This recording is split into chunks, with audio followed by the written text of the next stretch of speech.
Minha mãe estava na sala cheia de parentes dizendo que eu continuava desempregada, vivendo de bicos, sem rumo na vida.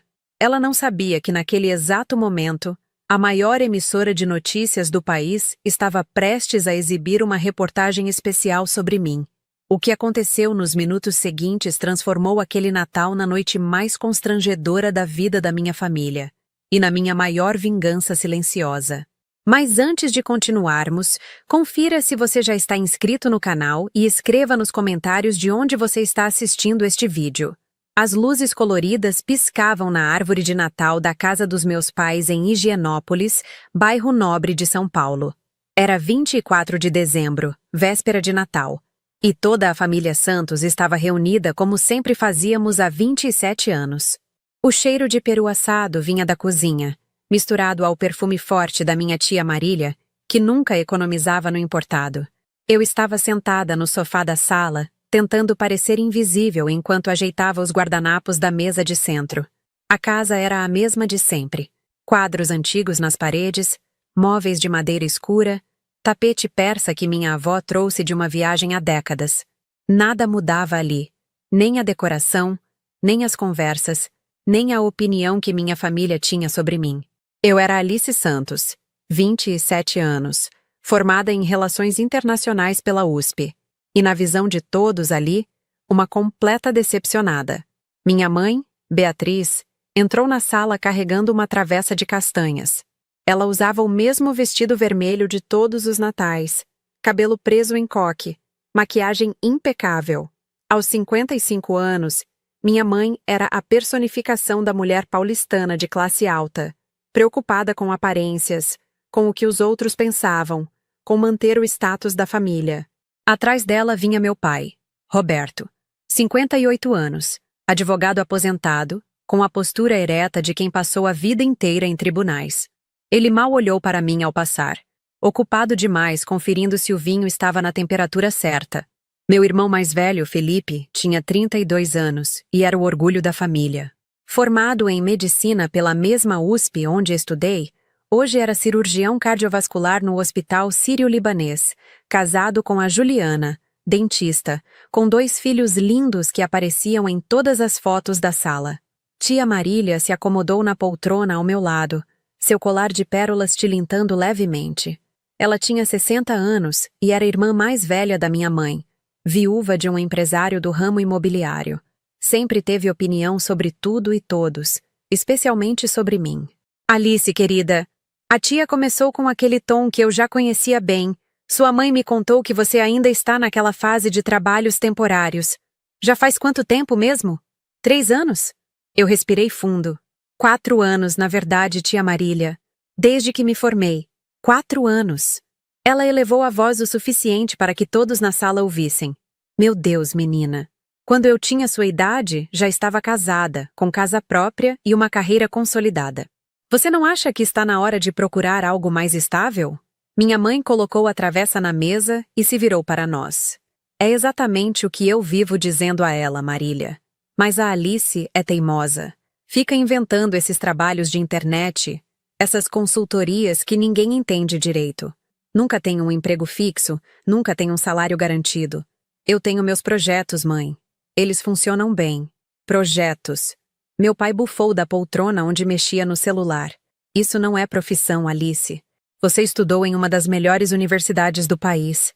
Poderia estar trabalhando em uma multinacional, em um escritório de advocacia internacional, em uma embaixada. Mas não. Prefere ficar em casa mexendo no computador fazendo sabe-se lá o quê. Felipe entrou na sala nesse momento, Juliana ao seu lado. Ele vestia uma camisa social azul clara, calça de alfaiataria, a imagem perfeita do profissional bem-sucedido. Juliana usava um vestido elegante, discreto, apropriado. Eles pareciam ter saído de uma propaganda de felicidade conjugal. Falando da situação da Alice de novo? Felipe perguntou com um meio sorriso. Já virou tradição de Natal. É que é preocupante, filho. Minha mãe respondeu, ajeitando as flores do arranjo na mesa. Ela já tem 27 anos. Não tem emprego fixo, não tem namorado sério, mora sozinha naquele apartamento pequeno em Pinheiros, que, aliás, ninguém sabe como ela paga o aluguel. Eu pago meu aluguel com meu trabalho, mãe. Que trabalho, Alice? Meu pai finalmente largou o celular e me olhou diretamente. Consultorias esporádicas? Trabalhos freelance? Isso não constrói futuro. Você não tem carteira assinada, não tem FGTS, não tem plano de carreira. O que você vai fazer quando ficar velha? A campainha tocou e mais parentes começaram a chegar. Tio Marcelo e tia Fernanda, primos que eu via uma vez por ano, todos trazendo presentes e abraços e aquele interesse superficial por como andava a minha vida. A sala foi ficando cheia, vozes se sobrepondo, risos ecoando pelas paredes de gesso. Minha prima Camila chegou com um noivo, um rapaz que trabalhava no mercado financeiro. Ela tinha 25 anos, 2 a menos que eu, e estava noiva, planejando o casamento para março. Logo que entrou, minha mãe já foi ao encontro dela com aquele entusiasmo que nunca demonstrava quando falava de mim. Camila! Querida! Deixa eu ver o anel! Ah, que lindo! E os preparativos do casamento, como estão? Camila sorriu, estendendo a mão para mostrar o anel de diamante. Está tudo caminhando, tia Bia. Já fechamos o buffet, a decoração, a banda. Vai ser na fazenda dos pais do Miguel. Estamos muito animados. Que maravilha! Minha mãe segurou as mãos dela com ternura genuína. Você vai ser uma noiva linda. E depois vem os filhos, a família. É assim que tem que ser. Ela lançou um olhar para mim. Um olhar que dizia tudo sem precisar de palavras. Por que você não é assim? Por que você não segue o caminho certo? Eu desviei os olhos, fingindo interesse no meu celular. Na tela, tinha 16 notificações do e-mail corporativo, 8 mensagens no WhatsApp de reuniões que aconteceriam depois do feriado, 3 lembretes de compromissos importantes para janeiro. Mas ninguém ali sabia disso. Ninguém perguntava de verdade sobre meu trabalho. Eles já tinham decidido que eu era uma fracassada, e nada que eu dissesse mudaria essa narrativa. Felipe se aproximou, sentando ao meu lado no sofá. Ele sempre foi mais gentil que os outros, embora ainda fizesse parte do coro de preocupação familiar. Alice, falou baixo, você realmente está bem financeiramente? Porque se precisar de ajuda, de um empréstimo, de uma indicação para algum hospital, eu posso tentar. Eu estou bem, Felipe. Sério. Sei que é difícil de acreditar, mas meu trabalho funciona. Eu ganho bem. Ele olhou cético.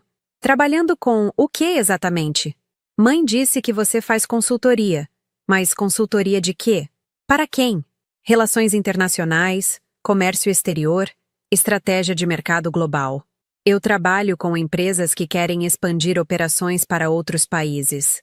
Freelance? Sim, mas com contratos longos. Eu tenho clientes fixos. Felipe suspirou. Alice, isso é arriscado. Você não tem estabilidade. Uma hora esses clientes podem sumir. Você já pensou em prestar concurso público? Itamaraty, por exemplo? Com sua formação, você teria chances. Eu não quero trabalhar no Itamaraty, Felipe. Por que não? É prestígio, é estabilidade, é carreira. É o que todo mundo que se forma em relações internacionais almeja. Porque eu construí outra coisa. Algo diferente. Ele ia responder, mas tia Marília elevou a voz do outro lado da sala, contando alguma história sobre o filho de uma amiga que conseguiu um emprego em uma multinacional alemã. Logo todos estavam ouvindo, comentando, fazendo comparações. E claro, olhando para mim com aquela mistura de pena e desaprovação. O jantar foi servido às 8 horas. A mesa estava impecável, como sempre. Toalha branca bordada, louça de porcelana, taças de cristal, peru, farofa, arroz à grega, salpicão, frutas cristalizadas. Tudo preparado com esmero pela minha mãe, que sempre fez questão de manter as tradições familiares. Nos acomodamos em volta da mesa. Eu fiquei entre tia Fernanda e minha prima Camila. Meu pai fez o tradicional brinde de Natal, agradecendo pela família reunida, pela saúde, pelas conquistas do ano. Ele mencionou a nova clínica que Felipe tinha inaugurado, o noivado da Camila, a promoção do tio Marcelo. Não mencionou nada sobre mim.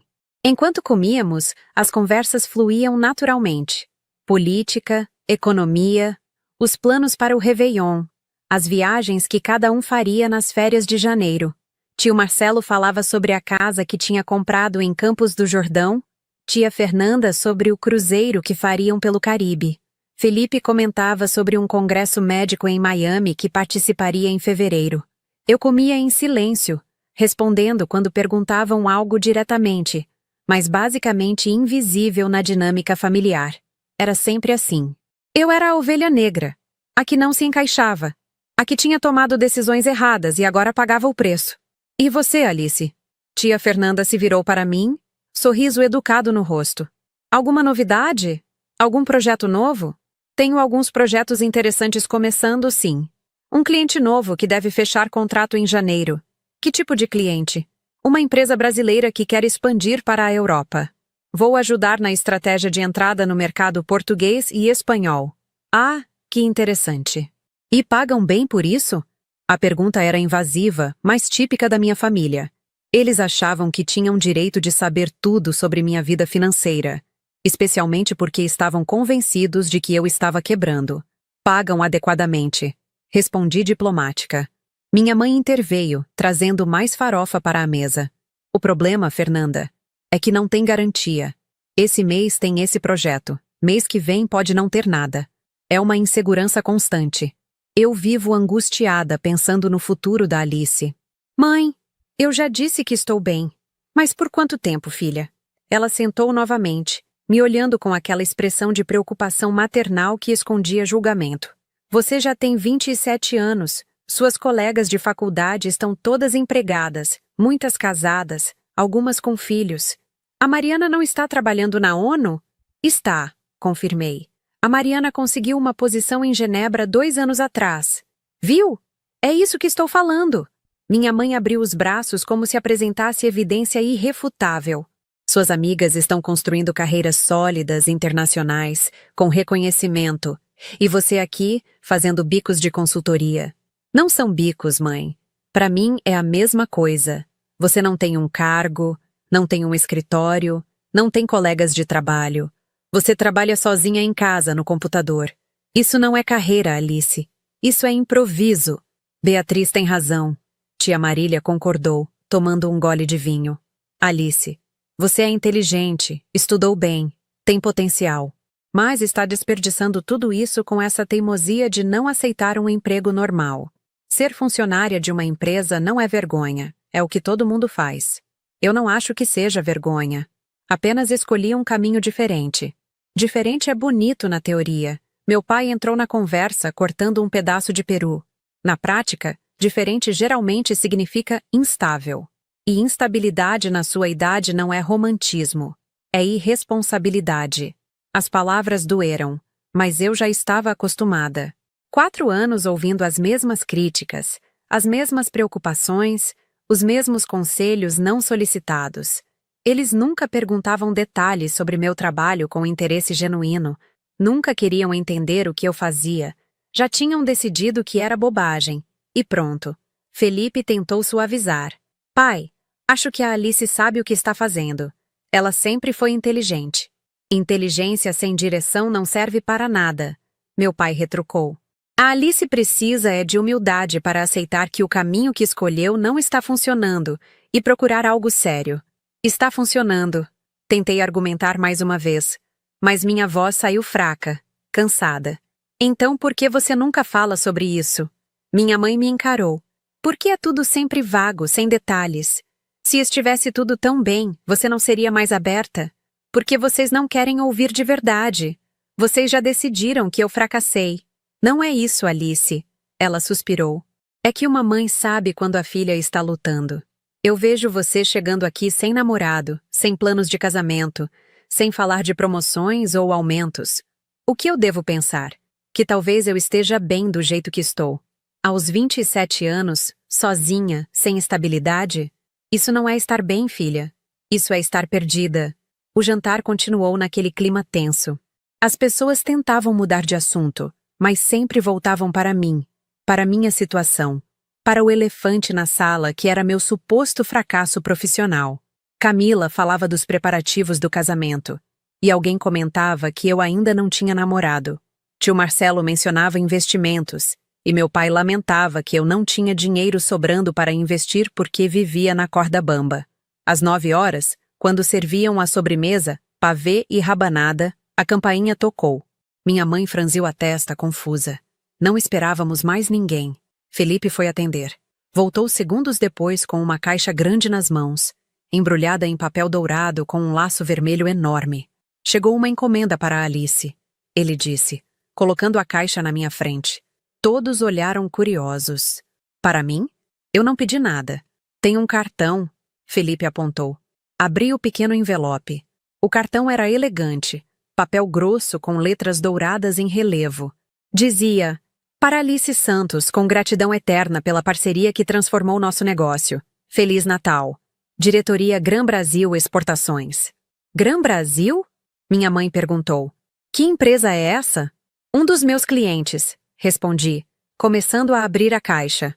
É uma empresa de agronegócio que está expandindo para a Ásia. Dentro da caixa havia uma garrafa de champanhe francesa, caríssima, que eu reconheci pelo rótulo. Junto, uma cesta com chocolates belgas importados e um envelope menor. Abri o envelope. Dentro, um cartão presente de uma rede de hotéis de luxo, válido para qualquer unidade no mundo, no valor de R$ 10.000. A mesa ficou em silêncio por alguns segundos. R$ 10.000? Tia Marília esticou o pescoço para ver melhor. Eles te deram um presente de R$ 10.000? É um agradecimento pelo trabalho, expliquei, sentindo as bochechas queimarem. O contrato com eles foi importante. Que tipo de contrato dá presente de R$ 10.000? Meu pai perguntou, incrédulo. Eu ajudei a abrir mercado na China para os produtos deles. Foi um trabalho de 8 meses, bem complexo. Eles faturaram muito com isso. Minha mãe pegou o cartão, examinando como se procurasse alguma fraude. Alice, isso é real? Isso não é algum esquema? Claro que é real, mãe.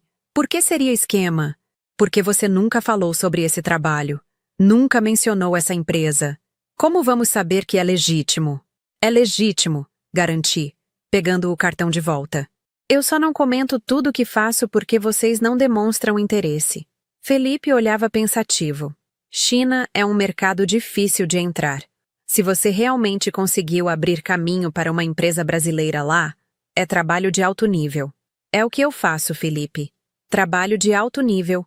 Só que vocês nunca quiseram acreditar. O clima ficou estranho. As pessoas voltaram a comer sobremesa, mas os olhares para mim tinham mudado. Não eram mais de pena. Eram de confusão. Talvez um pouco de desconforto. O presente tinha criado uma rachadura na narrativa que eles tinham construído sobre minha vida. Depois da sobremesa, nos mudamos para a sala. Era hora de abrir os presentes.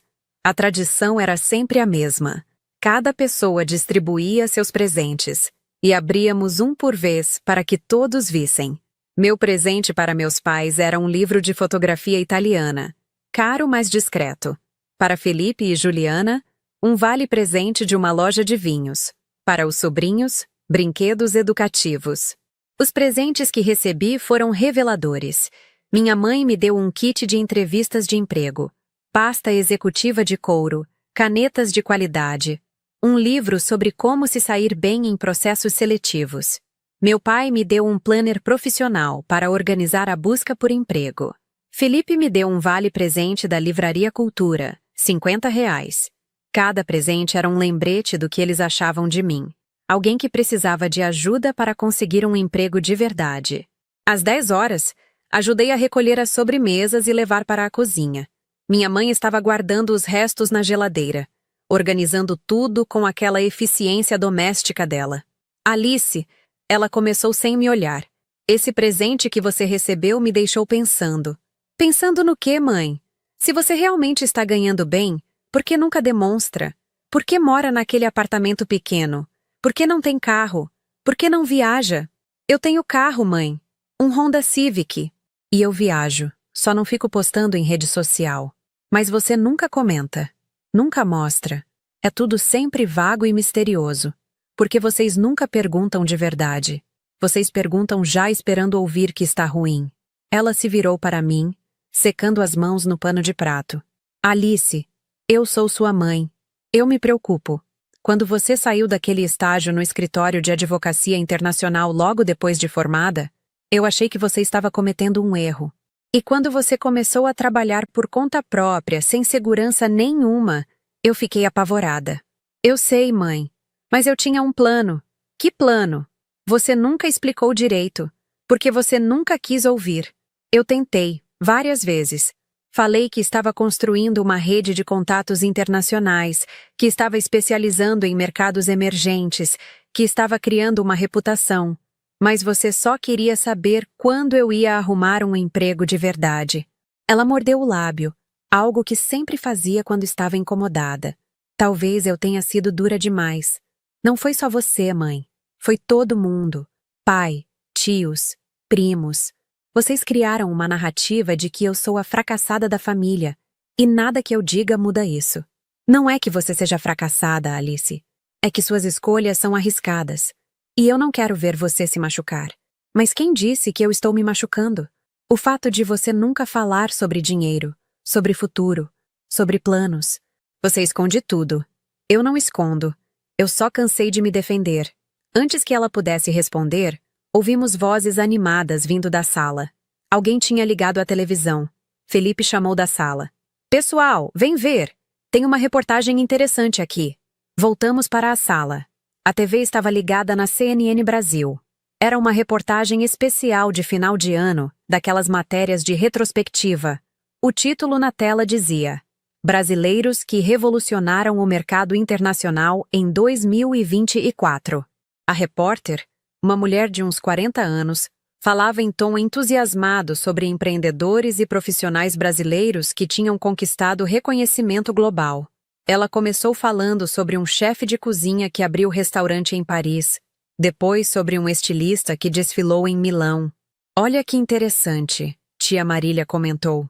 Brasileiros fazendo sucesso lá fora. E então a reportagem mudou de tom.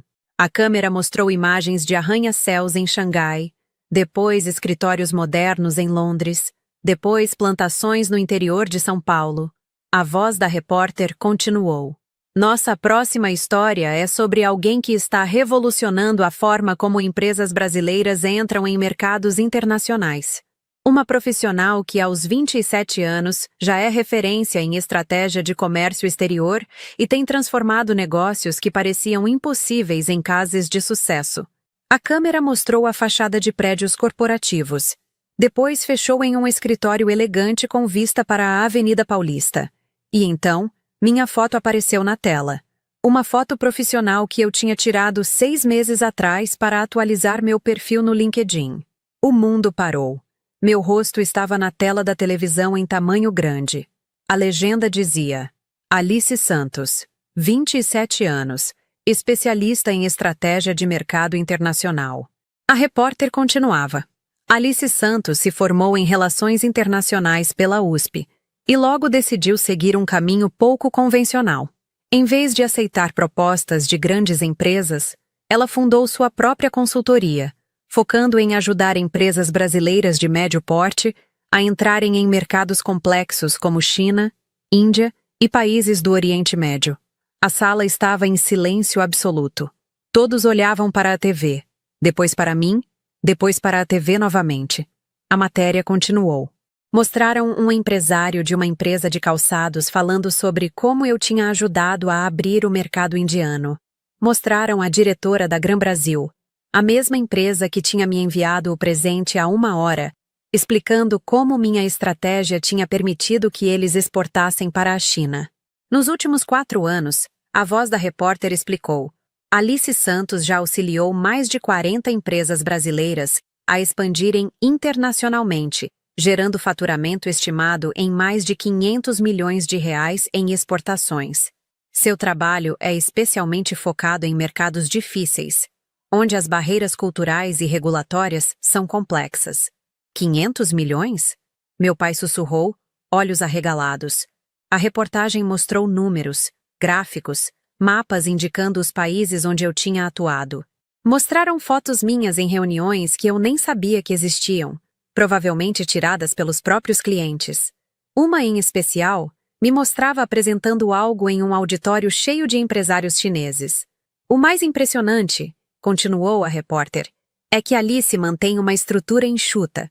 Ela trabalha de forma independente, com uma pequena equipe de apoio, e é extremamente seletiva sobre os projetos que aceita. Seus honorários são considerados altos no mercado, mas os resultados que ela entrega justificam cada centavo. A câmera então mostrou uma entrevista que eu tinha dado, sem querer, 3 meses atrás. Era em um evento de empreendedorismo onde me pediram para falar rapidamente sobre mercado asiático. Eu aparecia na tela dizendo: o segredo não é tentar impor o modelo brasileiro nos outros países, é entender profundamente a cultura local e adaptar o produto para fazer sentido naquele contexto. Muitas empresas falham porque querem exportar sem realmente compreender para onde estão exportando. A repórter voltou. Alice Santos representa uma nova geração de profissionais brasileiros que não seguem carreiras tradicionais, mas criam seus próprios caminhos, com resultados impressionantes. A matéria então mudou para a próxima história, sobre um cientista brasileiro trabalhando na NASA. Mas ninguém na sala estava prestando atenção.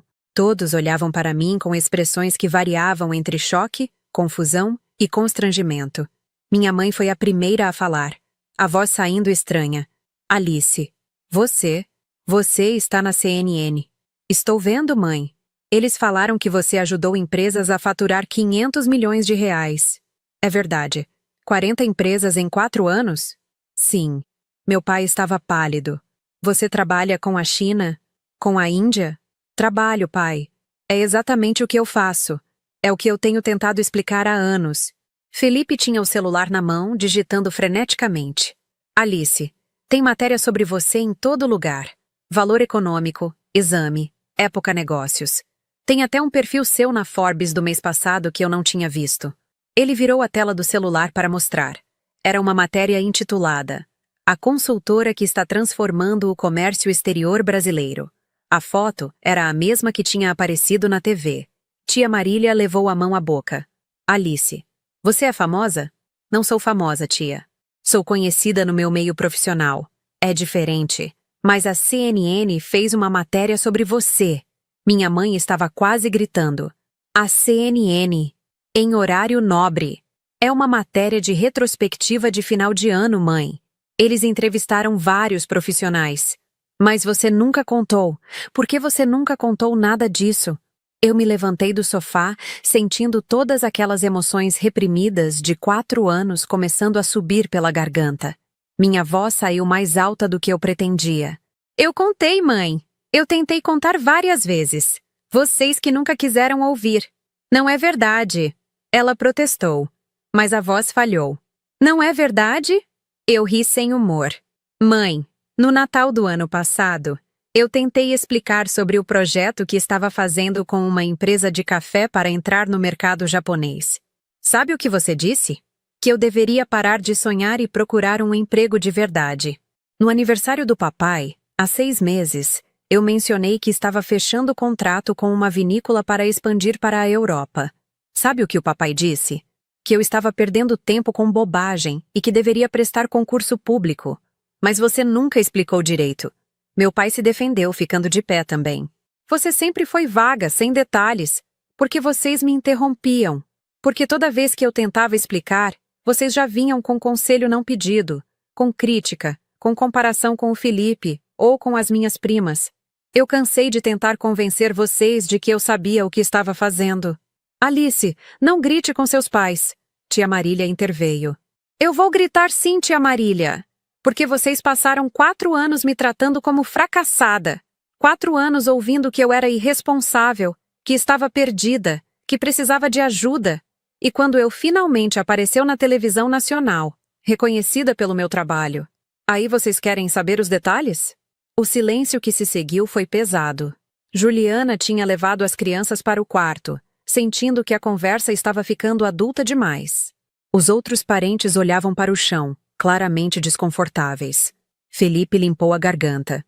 Alice, eu acho que todo mundo aqui está em choque. Ninguém sabia que seu trabalho tinha essa dimensão. Porque ninguém perguntou de verdade. Vocês perguntavam para criticar, não para entender. Eu perguntei. Felipe insistiu. Perguntei várias vezes sobre seu trabalho. Você perguntou se eu precisava de empréstimo, Felipe. Você ofereceu vaga de recepcionista no seu consultório. Isso não é perguntar sobre meu trabalho. É assumir que eu estou falida. Ele abriu a boca, fechou, não tinha resposta. Minha mãe tinha lágrimas nos olhos agora. Alice, eu juro que eu não sabia. Se eu soubesse que você estava indo tão bem, eu nunca teria me tratado diferente? Completei. É esse o problema, mãe. Vocês só me respeitam porque viram na TV. Se não tivesse passado essa reportagem hoje, vocês continuariam me tratando como uma desempregada. O respeito de vocês depende de validação externa, não da confiança em mim. Não é assim, ela chorou. Eu sempre acreditei em você. Não, mãe. Você sempre quis que eu seguisse o caminho que você imaginava para mim. Trabalho fixo, horário comercial, salário na conta todo mês. Quando eu escolhi algo diferente, você decidiu que eu estava errando, e nada que eu dissesse mudava sua opinião. Meu pai sentou novamente, passando a mão pelo rosto. Alice, talvez a gente tenha sido injusto. Mas você tem que entender que para nós era difícil compreender. Você não mostrava nada, não falava de conquistas. Eu falava, vocês que não ouviam. Lembra quando eu fechei o primeiro contrato grande há 3 anos? Eu cheguei aqui animada, querendo contar. Sabe o que você disse, pai? Que eu não deveria me empolgar com uma coisa só, que precisava de estabilidade. Aquele contrato me rendeu R$ 80 mil, pai. R$ 80 mil em um projeto de 4 meses. Mas você nem quis saber do valor. Só disse que era arriscado demais. O número ecoou na sala. R$ 80 mil. Tia Fernanda, que tinha ficado quieta até então, perguntou hesitante. Alice, quanto você ganha exatamente? Eu não vou falar números exatos porque é invasivo e inapropriado. Mas já que vocês estão tão preocupados com minha situação financeira, vou esclarecer. Eu ganho muito bem. Muito mesmo. Provavelmente mais do que a maioria das pessoas nesta sala. Mais que um médico? Tio Marcelo perguntou, olhando para Felipe. Depende do médico. Mas sim, provavelmente mais que a média dos médicos no Brasil. Felipe não pareceu ofendido. Na verdade, ele parecia genuinamente impressionado. Alice, se você está trabalhando com comércio internacional nesse nível, seus honorários devem ser realmente altos. São. E eu mereço cada centavo porque entrego resultado. Aquela empresa de calçados que apareceu na reportagem, quando vieram até mim, eles estavam faturando 2 milhões por ano em exportações. Hoje eles faturam 15 milhões. A Gran Brasil não exportava nada para a Ásia. Hoje eles têm contratos fixos com distribuidoras chinesas que movimentam milhões. Mas por que você nunca falou esses números? Minha mãe perguntou, enxugando as lágrimas. Porque não é sobre números, mãe. É sobre confiança. Eu queria que vocês confiassem em mim sem precisar ver prova. Eu queria que quando eu dissesse que estava bem, vocês acreditassem. Mas não. Vocês precisavam de reportagem na CNN, de matéria na Forbes, de presente de R$ 10 mil para começar a questionar se talvez, só talvez, eu soubesse o que estava fazendo. O celular do meu pai tocou. Ele olhou a tela e seus olhos se arregalaram. É o Henrique, meu sócio do escritório. Ele viu a reportagem. Deixa tocar, eu disse. Você vai receber várias ligações assim, porque agora que a CNN validou, todo mundo vai querer falar sobre mim. Mas há 1 hora atrás, quando eu era só a Alice dizendo que trabalhava com consultoria internacional, eu era motivo de pena. Alice, por favor, meu pai pediu. Não seja injusta. A gente estava preocupado. Preocupados ou envergonhados? Porque toda vez que alguém perguntava sobre mim, vocês desconversavam. Tia Marília disse há 2 horas que eu estava desempregada. Desempregada! Como se eu estivesse há 4 anos sem fazer nada. Eu não disse isso, tia Marília protestou fraca. Disse sim. Você disse para a tia Fernanda que eu estava passando por uma fase difícil, que não conseguia me estabelecer, que minha mãe estava preocupada porque eu vivia de bicos. Tia Marília ficou vermelha. Eu não sabia, Alice. Sua mãe sempre falava que você estava procurando emprego. Porque ela queria que eu estivesse procurando emprego. Ela nunca aceitou que eu tinha criado meu próprio caminho. Minha mãe soluçou. Alice, desculpa. Desculpa mesmo. Eu errei. Eu errei muito. Eu deveria ter te ouvido, deveria ter confiado mais. Eu olhei para ela, para todos eles, e senti o cansaço daqueles 4 anos. Cansaço de me provar, cansaço de me defender, cansaço de ser tratada como menos quando eu sabia quanto valia. O pior de tudo, eu disse mais baixo agora, é que eu vim para esse Natal preparada para mais do mesmo. Para mais críticas, mais conselhos não pedidos, mais olhares de pena. Eu vim preparada para sorrir e aguentar, e ir embora no final da noite aliviada por ter sobrevivido a mais um encontro familiar. Nunca imaginei que uma reportagem na TV fosse mudar tudo em 5 minutos. Felipe se aproximou. Alice, eu sei que a gente errou, mas você também poderia ter sido mais clara, mais assertiva. Eu fui. Quantas vezes eu preciso ser? Eu falei sobre meus projetos, sobre meus clientes, sobre as viagens que fiz a trabalho. Lembra quando eu fui para Dubai há 2 anos? Mãe achou que eu estava gastando dinheiro que não tinha em viagem de turismo. Não era turismo. Eu fui contratada para ajudar uma empresa brasileira de cosméticos a entrar no mercado do Oriente Médio. Eu ganhei R$ 25 mil naquele projeto só de honorários, fora as despesas que eles pagaram. 25 mil em uma viagem? Tio Marcelo repetiu, incrédulo. Era um projeto de 3 semanas. Eu fiquei em Dubai montando estratégia, fazendo networking, conectando meu cliente com distribuidores locais. Valeu cada centavo. A campainha tocou novamente. Felipe foi atender e voltou com mais 2 pessoas. Vizinhos dos meus pais que tinham visto a reportagem e vieram dar parabéns. Eles entraram animados, me cumprimentando efusivamente, dizendo que sempre souberam que eu era brilhante. Que orgulho para o bairro ter alguém assim. Eu agradeci educadamente, mas por dentro estava exausta. Aquilo ia acontecer a noite toda agora. A casa dos meus pais ia virar ponto de peregrinação de curiosos que queriam conhecer a moça da TV. Depois que os vizinhos saíram, eu peguei minha bolsa. Vou embora. Já? Minha mãe se levantou alarmada. Alice, ainda é cedo. Fica mais um pouco. A gente precisa conversar direito. Não hoje, mãe. Hoje eu estou cansada demais. Mas a gente precisa resolver isso. Ela insistiu. Eu preciso que você me perdoe. Eu não estou com raiva de você, mãe. Estou magoada. E perdão não acontece em uma noite. Não depois de 4 anos. Meu pai se aproximou. Alice, eu também errei. Eu deveria ter te dado mais crédito. Você sempre foi inteligente, determinada. Eu deveria ter confiado. Deveria, concordei. Mas não confiou. E agora preciso processar tudo isso. Mas você vai voltar? Minha mãe perguntou ansiosa. Você não vai se afastar da gente por causa disso, vai? Eu olhei para ela, para meu pai, para todos ali. Não vou me afastar. Vocês são minha família. Mas as coisas precisam mudar. Vocês precisam me respeitar, me ouvir de verdade, parar de me julgar com base no que vocês acham que é o caminho certo. A gente vai mudar. Meu pai prometeu. Eu prometo que vamos te ouvir mais. Não quero promessas agora. Quero ver atitudes. Saí da casa sob os olhares da família. No carro, respirei fundo várias vezes antes de ligar a ignição. Meu celular não parava de tocar. Eram mensagens de amigos que tinham visto a reportagem, de clientes antigos parabenizando, de empresários querendo marcar reunião. E tinha mensagens da minha mãe. Várias. Alice, por favor, me perdoa.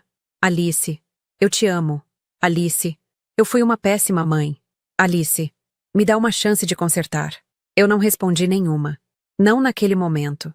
Dirigi pelas ruas de Higienópolis em direção ao meu apartamento em Pinheiros. O trânsito estava leve, típico de véspera de Natal. As ruas estavam iluminadas com decorações natalinas, famílias caminhando pelas calçadas, o clima de festa no ar. Quando cheguei em casa, o apartamento estava silencioso e acolhedor. Não era pequeno como minha mãe sempre insinuava. Era um loft de 80 metros quadrados, com pé direito alto, grandes janelas, decoração moderna que eu mesma tinha escolhido. Era meu espaço, comprado com meu dinheiro, reflexo das minhas conquistas. Sentei no sofá e finalmente permiti que as lágrimas viessem. Não eram lágrimas de tristeza exatamente. Eram lágrimas de alívio, de validação tardia, de raiva contida durante anos. Eu tinha provado meu ponto. mas de uma forma que nunca quis. Não queria precisar de reportagem na CNN para que minha família me respeitasse. Liguei à TV, mais por companhia do que por interesse real. Passavam um filme de Natal, daqueles românticos e previsíveis. Peguei meu notebook e abri meus e-mails. Tinha 342 mensagens novas, desde que a reportagem tinha ido ao ar. Muitas eram de jornalistas pedindo entrevista. Outras de headhunters oferecendo posições em grandes empresas. Algumas de antigos colegas de faculdade que não falavam comigo há anos, de repente querendo reconectar. Respondi apenas aos clientes e parceiros de trabalho, agradecendo as mensagens de parabéns. O resto podia esperar. Meu celular tocou. Era minha melhor amiga, Carolina, que morava em Londres trabalhando no consulado brasileiro. Alice! Ela praticamente gritou quando atendi. Eu acabei de ver a reportagem. Mandaram no grupo de ex-alunos da USP. Você está famosa. Ri pela primeira vez naquela noite. Carol, não estou famosa. Foi só uma reportagem. Só uma reportagem? Na CNN? Alice, você virou referência nacional. Todo mundo está falando sobre você. Inclusive minha família, que passou 4 anos achando que eu era uma desempregada. Contei para ela tudo o que tinha acontecido no jantar. Carol me conhecia desde a faculdade. Sabia de toda a atenção com minha família ao longo dos anos.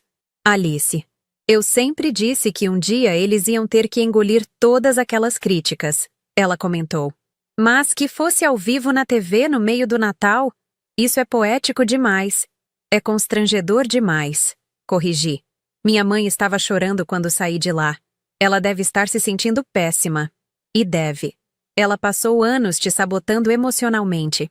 Não acho que foi intencional, Carol. Ela realmente estava preocupada. Só que a preocupação dela vinha de não entender, de não aceitar que existem caminhos diferentes do tradicional. Alice, você é generosa demais. A maioria das pessoas no seu lugar estaria saboreando a vingança. Não é vingança que eu quero.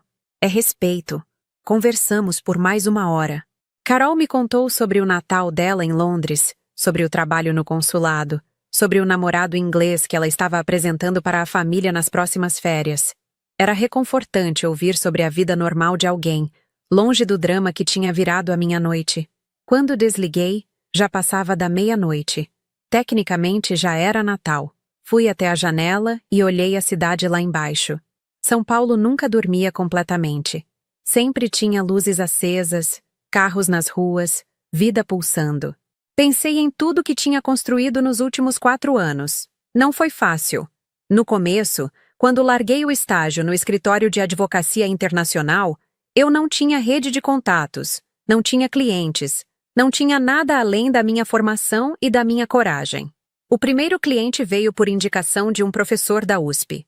Era uma pequena empresa de artesanato que queria exportar para Portugal. O projeto foi pequeno, me rendeu R$ 5.000, mas abriu portas. Depois veio outro cliente. E outro. Cada projeto bem-sucedido gerava indicações. Cada mercado que eu dominava se tornava minha especialização. Eu estudava obsessivamente sobre cultura de negócios em diferentes países, sobre regulamentações de importação e exportação, sobre estratégias de entrada em mercados emergentes. Lembrei da primeira vez que fechei um contrato grande. Era com uma empresa de móveis que queria entrar no mercado chinês. Eles já tinham tentado sozinhos e falhado. Me contrataram quase como último recurso. Passei 3 meses estudando o mercado chinês de móveis, entendendo preferências estéticas, questões logísticas, barreiras culturais. Montei uma estratégia completa, conectei meu cliente com parceiros locais que eu conhecia através de networking intenso e supervisionei todo o processo de entrada no mercado. Funcionou. A empresa faturou 2 milhões no primeiro ano de operação na China. Me pagaram R$ 80.000 pelo projeto. Foi a primeira vez que ganhei um valor assim. Lembro de olhar para o extrato bancário sem acreditar. Corri para contar para minha família. Foi num almoço de domingo. Eu estava radiante, querendo compartilhar aquela conquista. Quando falei, minha mãe disse: "Que bom, filha, mas não se iluda. Pode ser coisa de uma vez só. Você precisa de algo constante." Aquilo doeu mais do que qualquer crítica anterior. Não era preocupação, Era descrença. Depois daquele projeto, vieram outros. Maiores, mais complexos, mais lucrativos. Eu expandi para outros mercados. Oriente Médio, Índia, países africanos. Cada região tinha suas peculiaridades. E eu me tornei especialista em navegar essas diferenças. Construí uma pequena equipe de apoio. 3 pessoas que me ajudavam com pesquisa, documentação, logística. Não era uma empresa grande, mas era eficiente. Eu gostava de manter as coisas enxutas, manter controle sobre cada projeto. Também investi em minha formação. Fiz cursos de especialização online em comércio internacional, participei de conferências ao redor do mundo, construí uma rede de contatos que incluía empresários, diplomatas, especialistas em mercados globais.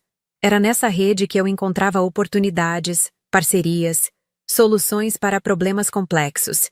E durante todo esse tempo, minha família achou que eu estava perdida, fazendo bicos, sem direção. O telefone tocou novamente. Era Felipe. Alice. Atendi. Oi. Desculpa ligar tarde. Você chegou bem em casa? Cheguei. Obrigada. Silêncio por alguns segundos. Então ele disse: Alice, eu preciso te pedir desculpas de verdade. Não aquelas desculpas genéricas que dei na frente de todo mundo. Quero que você saiba que eu me sinto muito mal pelo jeito que tratei você todos esses anos. Felipe, não, deixa eu falar. Eu sempre soube que você era inteligente. Sempre soube que você tinha potencial. Mas eu comprei a narrativa dos nossos pais de que você estava se perdendo, de que estava tomando decisões erradas. E pior, eu gostava um pouco de ser o filho bem-sucedido, o que fazia tudo certo. Ter você como contraponto, como exemplo do caminho errado, me fazia parecer ainda melhor. Ele respirou fundo. Isso é horrível de admitir, mas é a verdade. E eu peço desculpas. Você construiu algo incrível, Alice. Algo que eu nunca teria coragem de construir. E em vez de te apoiar, eu te diminuí. Fiquei em silêncio, processando. Obrigada por falar isso, Felipe. Significa muito. Você vai nos dar outra chance? De sermos a família que você merece? Vou. Mas vai demorar para confiar de novo. Para acreditar que vocês realmente mudaram. Eu entendo. E vou provar, Alice. Todos nós vamos. Depois de desligar com Felipe, tentei dormir, mas não consegui. A adrenalina do que tinha acontecido ainda estava alta. Fiquei pensando em tudo, repassando conversas, imaginando como seria o próximo encontro familiar. Por volta das 3 da manhã, meu celular apitou com uma mensagem. Era minha mãe. Não consigo dormir pensando em como fui injusta. Te amo, Alice. Sempre te amei. Só queria te proteger e acabei te machucando. Dessa vez respondi. Eu sei, mãe. Também te amo. A gente conversa com calma depois. A resposta veio imediata.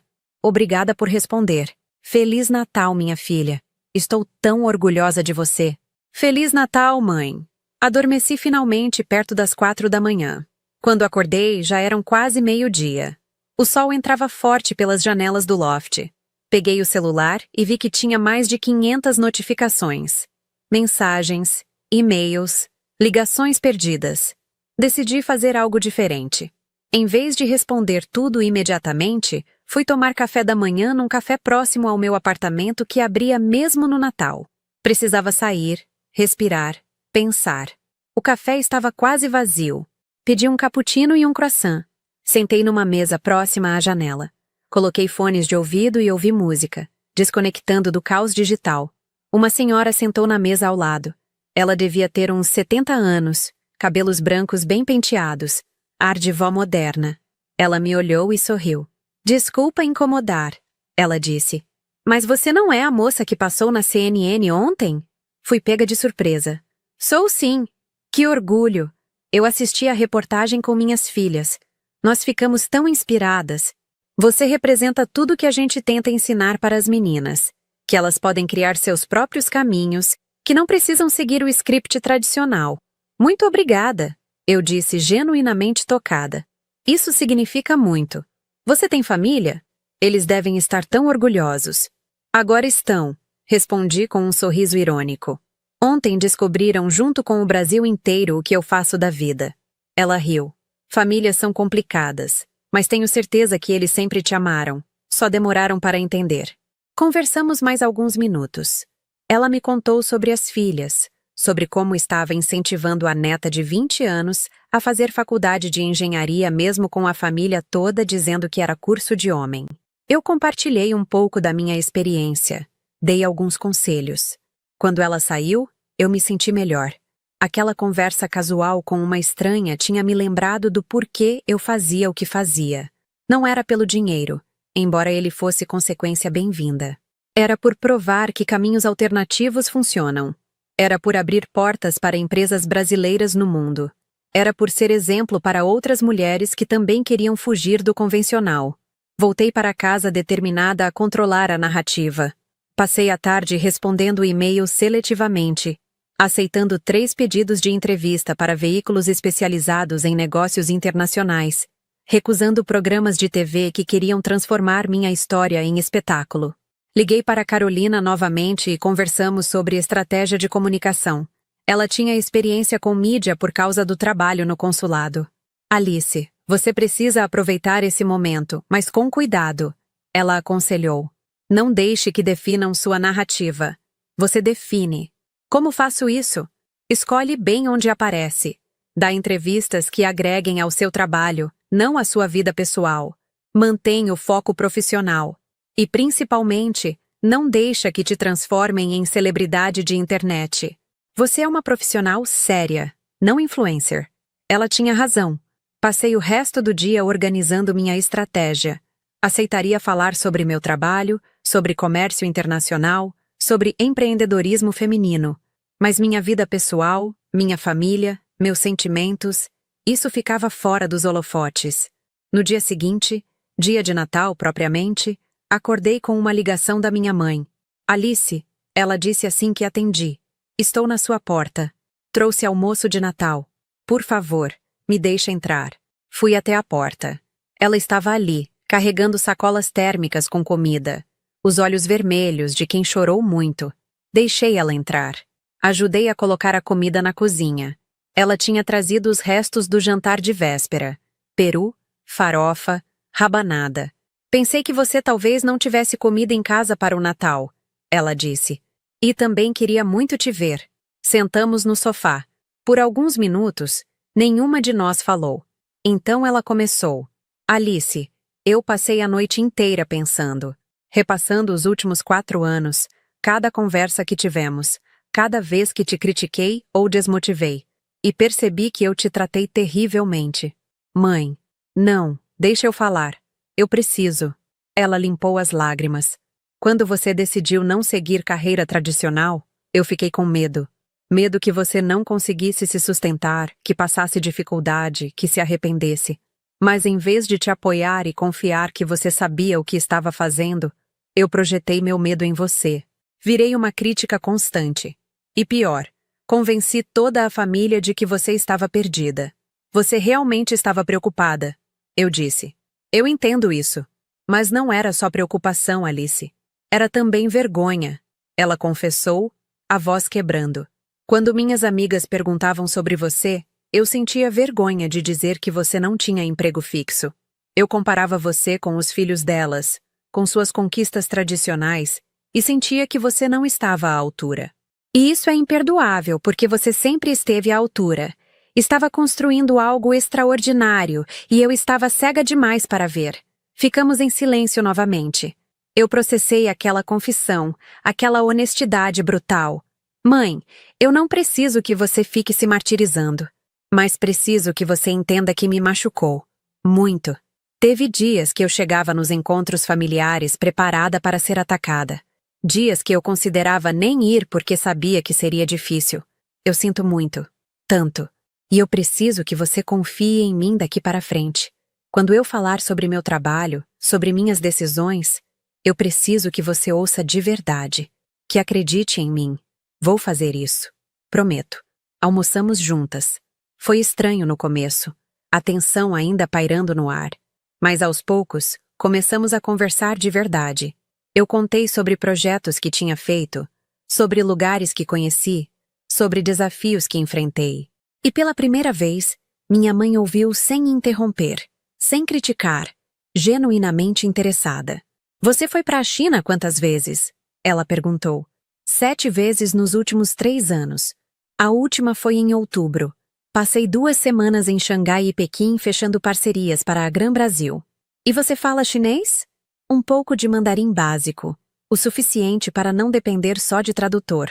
Mas o mais importante não é a língua, é entender como os negócios funcionam lá. A hierarquia, o protocolo, a paciência necessária para construir confiança. Ela me olhou com admiração genuína.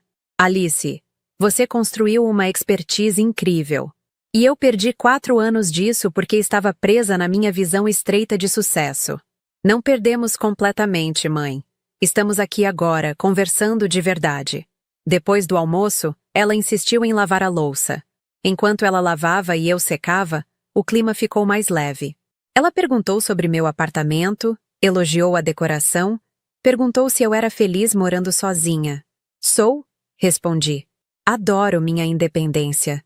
Adoro poder trabalhar no meu ritmo, viajar quando preciso, construir minha vida do jeito que faz sentido para mim. E namoro? Tem alguém? Não no momento. Eu saio com algumas pessoas, mas nada sério. Meu trabalho é bem intenso, não sobra muito tempo. Ela me olhou de lado. Você sabe que eu quero netos, né? Ri. Você tem 2 netos, mãe. Os filhos do Felipe. Mas queria os seus também. Um dia, talvez. Quando e se eu decidir. Mas não por pressão familiar. Ela sorriu. Justo. E olha, se você decidir não ter, também está tudo bem. Só quero que você seja feliz, do jeito que você escolher. Foi um momento pequeno, mas significativo. Minha mãe começando a aceitar que minha vida não precisava seguir o roteiro que ela tinha imaginado. Quando ela foi embora, no fim da tarde, nos abraçamos na porta. Obrigada por vir, mãe. Obrigada por me receber. E Alice, eu vou passar o ano novo com um propósito: ser a mãe que você merece. A que te apoia, que te ouve, que confia. Eu acredito em você. Nos dias seguintes, a vida foi aos poucos voltando ao normal, embora um novo normal. As entrevistas que dei foram publicadas. Recebi mais propostas de trabalho do que conseguia aceitar. Algumas empresas enormes fizeram propostas tentadoras para me contratar como funcionária, mas recusei todas. Eu gostava de ser independente, de escolher meus projetos, de ter controle sobre meu tempo. Meu pai ligou 2 dias depois do Natal. A conversa foi mais curta que a que tive com minha mãe, mas igualmente importante. Ele pediu desculpas, admitiu que tinha sido injusto, disse que estava orgulhoso. Aceitei as desculpas, mas deixei claro que precisaríamos reconstruir a confiança. Felipe marcou um café comigo. Nos encontramos numa cafeteria em Moema, meio termo entre nossas casas. Ele estava visivelmente desconfortável. Alice, eu fui arrogante. Ele começou. Durante anos, eu me achei melhor que você porque seguia o caminho tradicional. Porque era médico, tinha família, casa, carro. E isso me fazia sentir superior. Ver que você construiu algo muito maior que qualquer coisa que eu vou construir foi um soco no estômago. Você salva vidas, Felipe. Você é cirurgião cardiovascular. Isso é enorme. Ele balançou a cabeça. Você também salva negócios, cria oportunidades, impacta a economia. E fez isso sozinha, sem seguir script, sem rede de apoio familiar. Eu tive nossos pais me apoiando em cada etapa da faculdade de medicina. Você construiu seu sucesso apesar deles, não por causa deles. Não quero competir com você, Felipe. Nossos caminhos são diferentes, e está tudo bem. Eu sei, mas preciso processar isso. Preciso aceitar que minha irmã caçula me superou em várias áreas. Não te superei. Somos bem-sucedidos de formas diferentes. Conversamos por quase 2 horas. Foi a conversa mais honesta que já tivemos. Ele falou sobre a pressão de ser o filho perfeito, sobre como isso às vezes era sufocante. Eu falei sobre a solidão de ser a ovelha negra, de não ter apoio familiar. Reconectamos de uma forma que nunca tínhamos conseguido antes. Nas semanas seguintes, a dinâmica familiar foi mudando gradualmente. Minha mãe ligava regularmente, mas em vez de criticar ou aconselhar, ela perguntava sobre meu trabalho com interesse genuíno. Meu pai mandava artigos sobre comércio internacional, tentando entender minha área.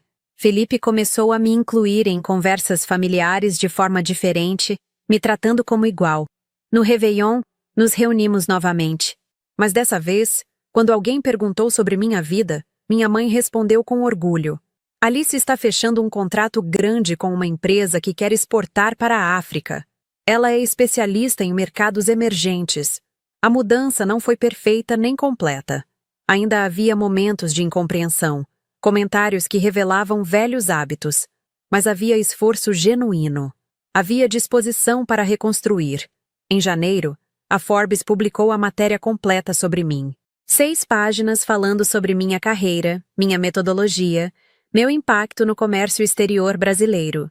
Minha mãe comprou 5 cópias da revista. Uma para ela, uma para meu pai, uma para Felipe, uma para a tia Marília e uma que ela emoldurou para pendurar na sala da casa deles.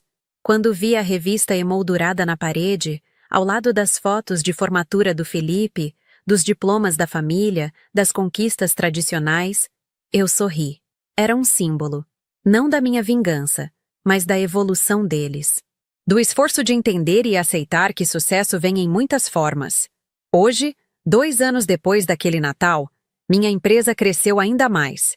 Tenho 10 pessoas na equipe, escritório próprio, presença em 7 países. Faturei o suficiente para investir em imóveis, em fundos, em construir segurança financeira sólida. Mas mais importante que o dinheiro ou o reconhecimento, reconquistei minha família. Não da forma como era antes, porque aquela dinâmica era tóxica. Reconquistei de forma nova, saudável, baseada em respeito mútuo. Minha mãe agora conta com orgulho sobre meu trabalho. Meu pai indica meus serviços para conhecidos empresários. Felipe me consulta sobre decisões de investimento. Somos uma família que aprendeu, da forma mais difícil, que confiança e respeito precisam vir antes da validação externa. Aquele Natal poderia ter destruído permanentemente nossos laços. A humilhação pública que eles passaram poderia ter criado ressentimento irreparável. Mas em vez disso, tornou-se o catalisador para a mudança verdadeira. Porque no final, não foi a reportagem na CNN que mudou tudo. Foi a disposição deles de reconhecer o erro e a minha disposição de perdoar e reconstruir. Foi escolhermos, juntos, sermos uma família melhor. E toda vez que vejo aquela capa da Forbes emoldurada na parede da sala dos meus pais, entre as fotos de formatura e os diplomas, eu me lembro que o reconhecimento mais importante não veio da CNN, da Forbes, ou dos 500 milhões de reais em exportações que ajudei a gerar. Veio do dia que minha mãe finalmente disse: "Eu confio em você, Alice. E eu acredito em você. E eu me desculpo por ter demorado tanto para dizer isso." Esse foi o reconhecimento que realmente importou. E aí, você conseguiu acompanhar toda essa história? Se você chegou até aqui, deixe nos comentários o que você achou e qual foi a parte que mais te impactou. E se essa história te inspirou de alguma forma, compartilhe com alguém que também precisa ouvir que está tudo bem em seguir um caminho diferente do tradicional. Se você está passando por algo parecido, se sua família ou as pessoas ao seu redor não acreditam no seu potencial, lembre-se, você não precisa de validação externa para saber o seu valor. Continue construindo, continue acreditando em você mesmo, e um dia, com ou sem reportagem na CNN, as pessoas vão reconhecer o que você sempre soube que era capaz de fazer. O reconhecimento dos outros é bom, mas o reconhecimento próprio é o que realmente importa. Obrigado por ter ficado até o final dessa história. Até a próxima.